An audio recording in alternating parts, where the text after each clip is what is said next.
राहुल गांधी ने एक बड़ा बयान दिया है भाई साहब। राहुल गांधी ने कहा है कि इस देश में सिख सुरक्षित नहीं है और विदेश की धरती पे बयान दिया है। देखिए, राहुल गांधी जी, मैं सोचता हूं कि उनको राष्ट्रीय चरित्र सीखने की ज़रूरत है। वो विदेश में जाकर के भारत की प्रतिष्ठा को धूमिल करने का जो षड्यंत्र कर रहे हैं, ये किसी भी कीमत पर राष्ट्रभक्त नागरिक ऐसा कृत्य कर नहीं सकता। उनको अपने दादी जी से सीखना चाहिए कि जब उनकी दादी जी विदेश में गई थी, उनका जीप कांड घोटाले में उनका नाम आया था और उनको गिरफ्तार भी किया गया था। जब वहाँ विदेश में उनसे पूछा गया तो उन्होंने कहा कि बोले नहीं, आप मेरे से भारत के बारे में कोई सवाल या भारत की प्रतिष्ठा के खिलाफ में कोई सवाल मेरे से नहीं करें, ना मैं उसका कोई जवाब दूंगी। तो अपनी दादी से सीख लेते वो। अभी वहाँ विदेश में जाकर के और भारत की प्रतिष्ठा को धूमिल करने का जो षड्यंत्र कर रहे हैं, मैं सोचता हूँ कि बहुत गलत है, निंदनीय है। उनको राष्ट्रभक्ति सीखने की जरूरत है। सर, उनका समर्थन खालिस्तान ने भी किया है कि हम यही तो कह रहे थे जो राहुल गांधी बोल रहे हैं। यही खालिस्तान कह रहा है कि हम यही तो कह रहे थे सिख सुरक्षित नहीं है। अब आप देखिए कि कैसा इनका मेल जोल है आपस में। जो खालिस्तान समर्थक जो देश को कमज़ोर करने का षड्यंत्र कर रहे हैं और उनके साथ उनकी भाषा और राहुल जी की भाषा मिल रही है। मैं सोचता हूँ कि कहीं ना कहीं कोई न कोई ऐसा आपसी तालमेल गठजोड़ इस प्रकार का है कि देश को कमज़ोर करने का षड्यंत्र, देश की अर्थव्यवस्था को धूमिल करने का षड्यंत्र, देश की सीमाओं पर किसी भी प्रकार का विवाद पैदा करने का षड्यंत्र। आपको पता है कि जब डोकलाम में हमारे देश के सैनिक संघर्ष कर रहे थे, उस समय वो चीन के सेनापति से बात कर रहे थे। मैं सोचता हूँ कि ये अराष्ट्रीय गतिविधि है। कल अशोक गहलोत ने सोशल मीडिया पे लिखा है कि दिया कुमारी जी दिल्ली में थी, फिर भी जीएसटी काउंसिल की बैठक में वो भाग नहीं ली।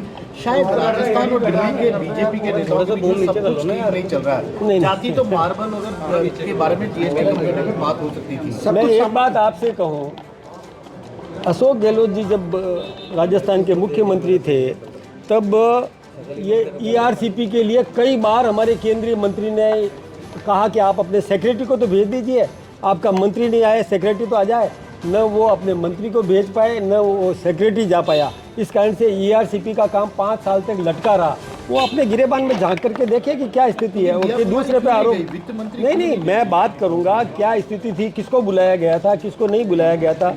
जहाँ सेक्रेटरी को जाना होता है वहाँ सेक्रेटरी जाता है, जहाँ मिनिस्टर को जाना होता है वहाँ मिनिस्टर जाता है। मैं इसका जवाब नहीं दे सकूंगा कि वहाँ पर किसको बुलाया गया। वो ये कह रहे हैं कि सब कुछ सामान्य नहीं है बीजेपी में। सब कुछ सामान्य है, बहुत अच्छा है, बहुत अच्छा चल रहा है। वो अपना घर संभाले, हम अपना घर संभाल रहे हैं। हमारे यहाँ बिल्कुल ठीक चल रहा है सब कुछ। कम होंगे क्या, क्योंकि खबरें ऐसे। देखिए, एक बात मैं बताऊँ आपको, ये मैंने भी आप सबके सामने कह दिया था कि मिच्छामी दुक्कड़म, समझ रहे हो ना, मिच्छामी दुक्कड़म का मतलब है, जिसमें आपकी को सांचौर के कोई लोकल जो आपका आईटी के उन्होंने बात की सांचौर में जिला, उन्होंने आपसे भी अपना पीड़ा व्यक्त की थी। आप पीड़ा, देखिए मैं जानता हूँ इस बात को कि किसी को कुछ दे दिया जाए और उससे वापस लिया जाए तो दर्द तो होता ही है।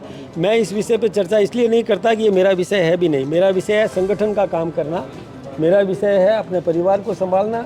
ये जिला बनाना नहीं बनाना ये सरकार का काम है और मेरा उसमें कोई हस्तक्षेप नहीं है। जुड़ा सवाल है, दिल्ली दौरा रहा आपका 2 दिवसीय, उपचुनाव को लेकर, संगठन संगठन को लेकर कुछ विशेष चर्चा होगी हालांकि? देखिए, अभी तो कोई घोषणा हुई नहीं है उपचुनाव की, लेकिन फिर भी जब बैठते हैं तो सभी प्रकार की चर्चा होती है।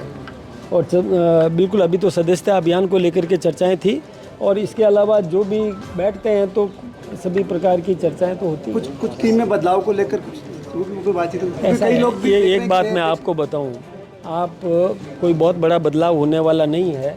आप कोई वाहन चलाते हैं तो छोटी मोटी उसमें भी कमी आ जाती है तो रिपेयरिंग का काम करते ही करते हैं, उसमें जोड़ तोड़ होता ही है।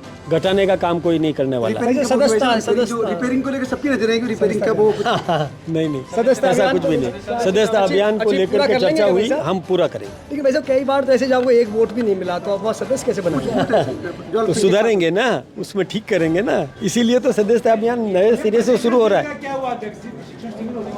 वो होगा प्रशिक्षण शिविर होगा। अभी हमारे कार्यकर्ता चुनाव में लगे हुए हैं, इसके बाद करेंगे। भाई जो जनसुनवाई का जो संगठन और सरकार की तरफ से वो करेंगे, वो व्यवस्थित रूप से करने वाले हैं। थैंक यू भाई साहब।